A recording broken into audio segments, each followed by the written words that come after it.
उत्तर प्रदेश का शहर प्रयागराज, जिसे पहले इलाहाबाद के नाम से जाना जाता था। यहाँ का एक छोटा सा इलाका था, कसारी मसारी, जहाँ जिंदगी बहुत ही साधारण थी। इसी इलाके में एक गरीब टांगे वाला रहता था। नाम था हाजी फिरोज अहमद। घर में पैसे की कमी थी, रोज की जरूरतें भी मुश्किल से पूरी होती थीं। और इसी संघर्ष के बीच 10 अगस्त 1962 को एक बच्चे का जन्म हुआ, जिसका नाम रखा गया अतीक अहमद।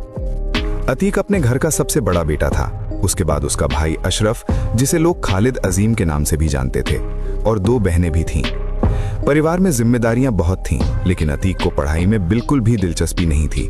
स्कूल जाना, किताबें पढ़ना, ये सब उसके लिए बोझ जैसा था। और यही वजह थी कि उसने 8वीं क्लास के बाद पढ़ाई छोड़ दी और अपनी जिंदगी का रास्ता खुद तय करने का फैसला किया। अब सवाल था कि एक कम उम्र का लड़का बिना पढ़ाई के क्या करेगा। तभी अतीक ने एक रास्ता चुना जो आसान तो था, लेकिन खतरनाक भी था।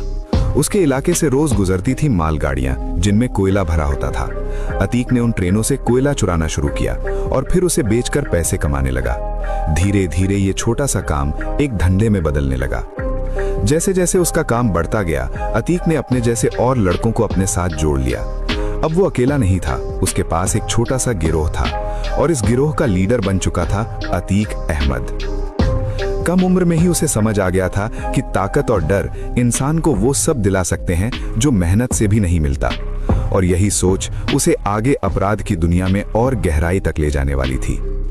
इसी दौरान अतीक का संपर्क इलाके के कुछ बड़े लोगों से भी हुआ। कहा जाता है कि उसने उस समय के सांसद सलीम शेरवानी के यहाँ बाउंसर का काम भी किया। यहाँ उसे राजनीति की दुनिया को करीब से देखने का मौका मिला। कैसे नेता काम करते हैं, कैसे फैसले लिए जाते हैं, और सबसे जरूरी, कैसे ताकत का इस्तेमाल किया जाता है। ये सब अतीक बहुत ध्यान से सीख रहा था। साल 1979 अतीक की जिंदगी का सबसे बड़ा मोड़ लेकर आया। उस समय उसकी उम्र सिर्फ 17 साल थी, और उसी साल उस पर पहला हत्या का केस दर्ज हुआ। खुलदाबाद थाने में उसका नाम पहली बार पुलिस रिकॉर्ड में आया। यह सिर्फ एक केस नहीं था, बल्कि एक शुरुआत थी, जहां से वापस लौटना लगभग नामुमकिन था। एक बार अतीक को पुलिस ने NSA यानी नेशनल सिक्योरिटी एजेंसी के तहत गिरफ्तार कर लिया। अतीक यूपी में पहला ऐसा आदमी था जिस पे NSA एक्ट